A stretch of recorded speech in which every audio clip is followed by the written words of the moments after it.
Hello you lovely lot, my name is Max and welcome back to my YouTube channel and another Nottingham Forest video. Yes ladies and gents, we are back with some more tactics and transfers today, talking about a move for 23-year-old Huddersfield midfielder who's only actually 2 days younger than me, Lewis O'Brien. A deal rumoured in the press to be in the region of around 10 million quid in a double swoop for both O'Brien and also left wing back Harry Toffolo. We'll be discussing his background and his development into the Huddersfield first team and his journey to that playoff final last season, as well as how he could be deployed in this Nottingham Forest side next season in the Premier League. So with that being said, don't forget to drop a like on this video and subscribe to the channel whilst you're down there, ringing that notification bell so you do not miss a single video coming out on the channel in the next few weeks. Stay tuned for the weekend. The 1000 subs Q&A will be coming out hopefully on Saturday or Sunday by the time that you are seeing this, so stay tuned to that as well, coming to your sub boxes over the weekend. All that being said, let's start talking about Lewis O'Brien and why I think he would be a fantastic signing for Nottingham Forest.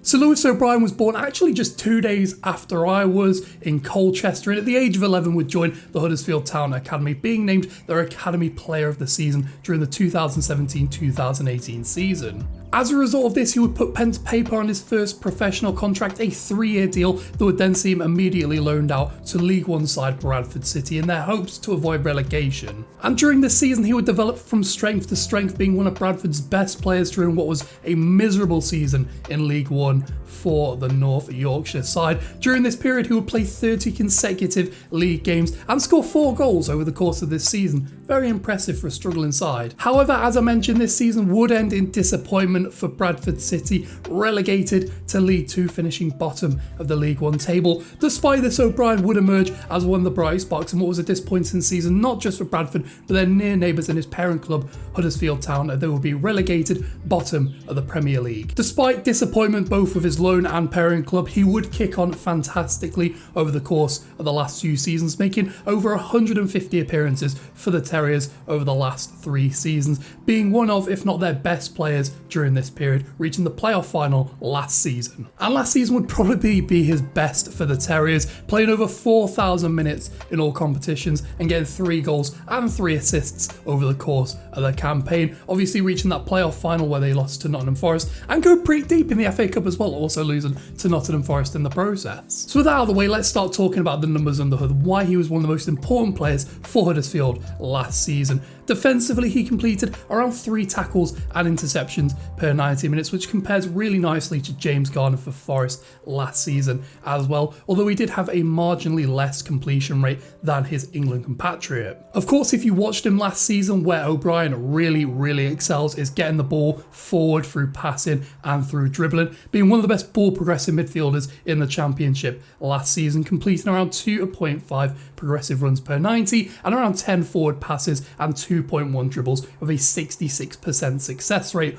all far and away greater than that of James Garner, who, like I mentioned, was a bit more of a defensive presence in that midfield. What O'Brien offers is not just the defensive cover, but also the ability to get forward and help us spring counter-attacks. The final thing I wanted to touch on this section was his ability to win free kicks. I believe he was the second most fouled midfielder in the Championship last season behind Callum O'Hare from Coventry City, and that's a really great asset, being able to win free kicks in the final third if you've got the quality on the ball to get the ball into the box. We saw how good Huddersfield were at scoring from set pieces, and a big part of that was because of the amount of free kicks that he wins. And if you look at Aston Villa, when they came back up to the Premier League having Jack Grealish in their side, one of his greatest assets for them was winning free kicks, getting fouled, clawing territory up the pitch. And I'm not comparing O'Brien to Jack Grealish by any stretch of the imagination, but one has to imagine that these are 2 pretty useful assets to have. Overall, Lewis O'Brien is the premier ball carrying midfielder in the Championship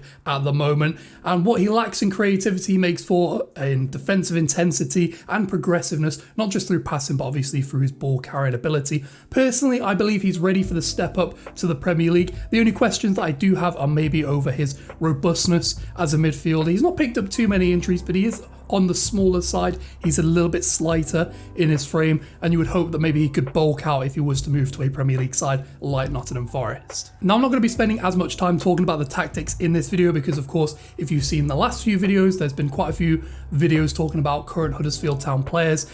I don't think we necessarily need to go into as much detail as we have in recent weeks. We get the gist of the tactics. This is going to be more specifically how he was used in the Huddersfield side.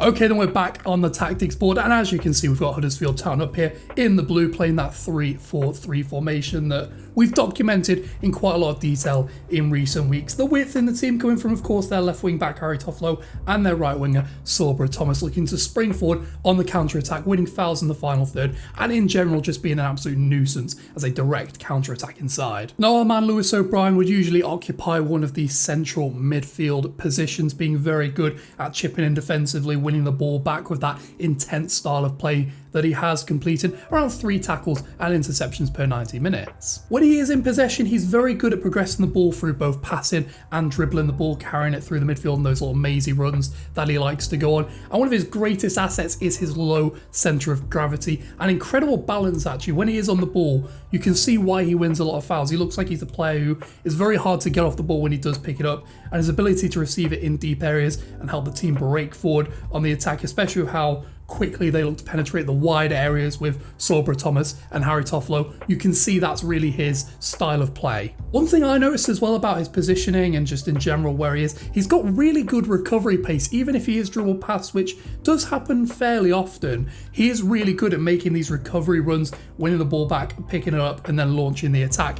One thing that I've always been a fan of his game is that tenacity, the work rate, but also in general just how clever he is with the tackles that he makes. Doesn't really give away too many sloppy fouls, knows what he's doing. He's just all round a very solid defensive presence in the midfield with the progressiveness that you would hope in a modern central midfielder. So where does this actually leave Lewis O'Brien in terms of a muted move to this Forest squad in the Premier League? Personally, I think he is ready for the step up, not as the main man necessarily, but definitely as somebody to come into that central midfield position, pick up maybe 20-25 league appearances and really build and have a solid display in his first campaign of Premier League football with the Reds. And if we look at him against teams like Leeds or Southampton, who've got really intense pressing systems, you could see him really operating quite well against those sides. His ability to pick the ball up, he's very press resistant, good at getting the ball forward, shuttling it by passing or dribbling, and it's obviously his low centre of gravity and his good balancing ability. You can see him really excelling against higher pressing sides